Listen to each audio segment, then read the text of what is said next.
الحمدللہ نحمده ونستعینه ونستغفره ونؤمن به ونتوکل علیہ ونعوذ باللہ من شرور انفسنا ومن سیئات اعمالنا من يهده الله فلا مضل له ومن يضلله فلا هادي له اما بعد فاعوذ باللہ من الشیطان الرجیم بسم اللہ الرحمن الرحیم قال اللہ تبارک وتعالی انما یخشى اللہ من عباده العلماء وقال النبی صلی اللہ علیہ وسلم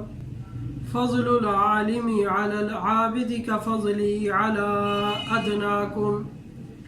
صدق اللہ العظیم وصدق رسولہ النبی الکریم نحن على ذلك لمن الشاہدین والشاکرین والحمد للہ رب العالمین رب اشرح لی صدری ویسر لی امری واحلل عقدۃ من لسانی یفقهوا قولی سبحانک لا علم لنا الا ما علمتنا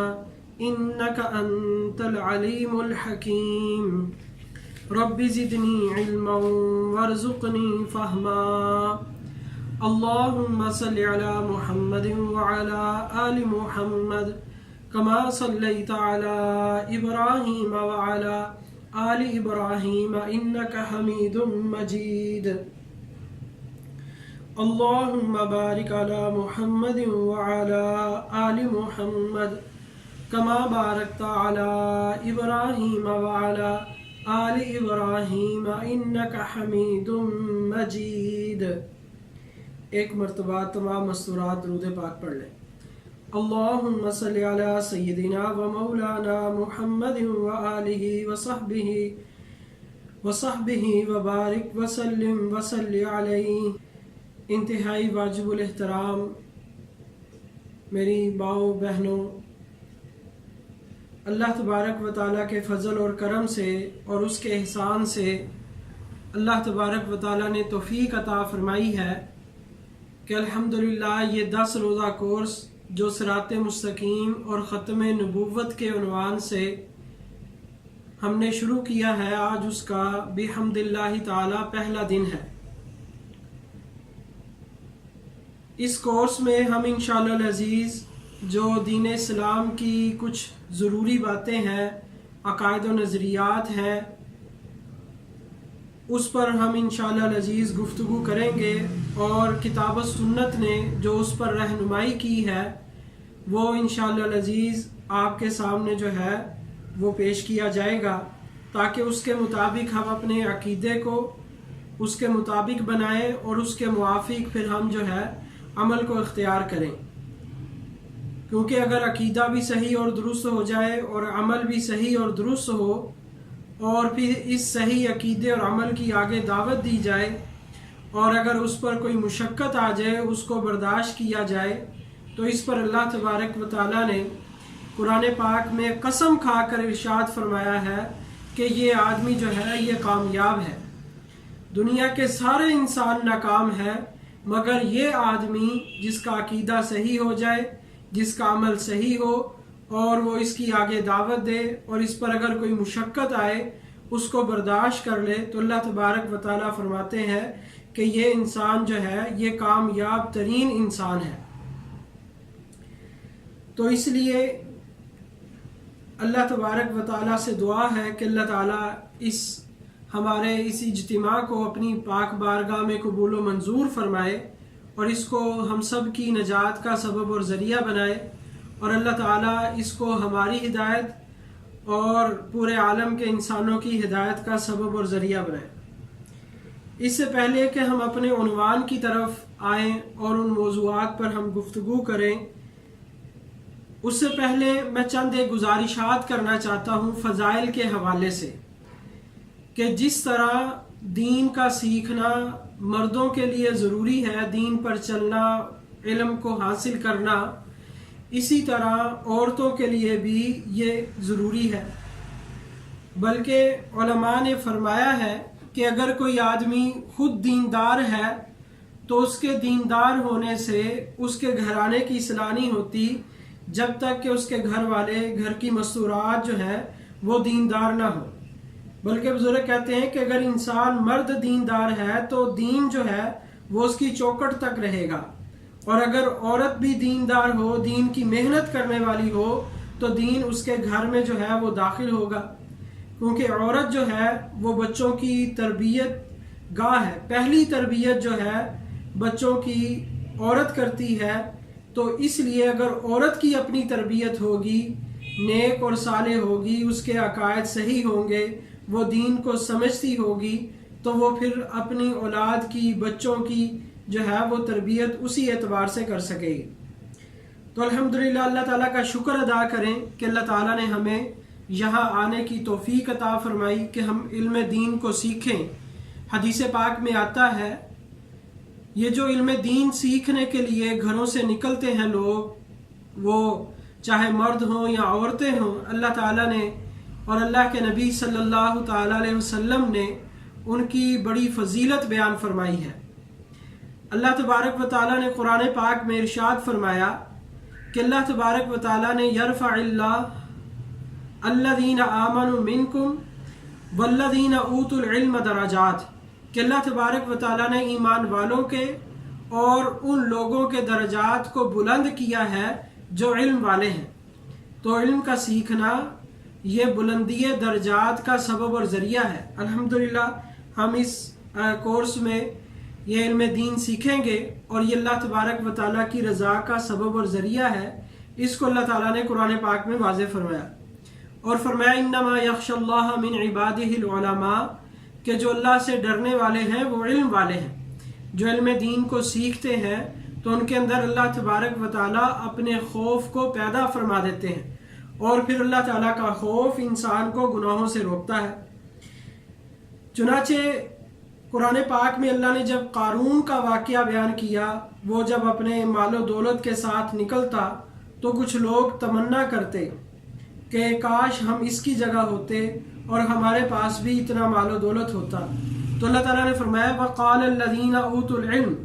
اور کہا ان لوگوں نے جن کو اللہ نے علم عطا کیا تھا، وَيْلَكُمْ ثَوَابَ اللَّهِ خَيْرٌ لِمَنْ آمَنَ وَعَمِلَ صَالِحًا، اہل علم نے کہا کہ تمہارے لیے ہلاکت ہو، جو اللہ تبارک و تعالیٰ نے انسانوں کو ایمان اور عمل پر اجر و ثواب عطا فرمانا ہے، وہ اس سے بہت بڑھ کر ہے جو قارون کو دیا گیا۔ بلکہ حدیث میں تو آتا ہے، حدیث پاک میں آتا ہے کہ ایک تسبیح سبحان اللہ الحمدللہ، یہ ایک تسبیح جس کو اللہ اپنی بارگاہ میں قبول فرما لے، وہ حضرت سلیمان علیہ السلام کی بادشاہت سے بھی بڑھ کر ہے۔ تو یہ اللہ تعالیٰ نے علم کی فضیلت قرآن پاک میں بیان فرمائی ہے، اور حدیث پاک میں آتا ہے من سلک طریقا یلتمس فیہ علما، کہ جو علم کے لیے کوئی راستہ اختیار کرتا ہے، جس طرح آپ جو ہے اپنے گھروں سے نکلی علم کو سیکھنے کے لیے، تو اس کے بارے میں اللہ کے نبی صلی اللہ علیہ وسلم نے ارشاد فرمایا کہ جو علم سیکھنے کے لیے کوئی راستہ اختیار کرتا ہے، سہل اللہ لہ بہ طریقا الی الجنہ، تو اللہ تبارک و تعالیٰ اس کے لیے جنت کا راستہ آسان فرما دیتے ہیں۔ اب بظاہر ہم تو ادھر دنیا میں چل پھر رہے ہیں، دنیا کے راستے میں چل رہے ہیں، لیکن اللہ کے نبی صلی اللہ علیہ وسلم نے فرمایا یہ حقیقت میں جنت کا راستہ ہے۔ اور کتنی پیاری حدیث ہے، آگے نبی پاک صلی اللہ علیہ وسلم نے ارشاد فرمایا کہ دیکھیں جس طرح آپ جو ہے وہ اپنے گھروں سے چل کر آئی ہیں، یہ راستہ اختیار کیا، اللہ کے نبی صلی اللہ علیہ وسلم نے فرمایا ایک تو اللہ تعالیٰ جنت کا راستہ آسان فرماتے ہیں، دوسرا آگے اللہ کے نبی صلی اللہ علیہ وسلم فرما رہے ہیں مجتمع قوم فی بیت من بیوت اللہ، کہ جب کچھ لوگ جو ہیں وہ اللہ کے کسی گھروں میں سے کسی گھر میں جب جمع ہوتے ہیں، یتلون کتاب اللہ، وہ اللہ تبارک و تعالیٰ کی کتاب کو پڑھتے ہیں، ویتدارسونہ، اور وہاں اس کو سیکھتے سکھاتے ہیں، تو کیا ہوتا ہے بینہم الا نزلت علیہم السکینہ، تو اللہ تبارک و تعالیٰ کی خصوصی رحمت سکینہ ان پر نازل ہوتی ہے، وغشیتہم الرحمہ،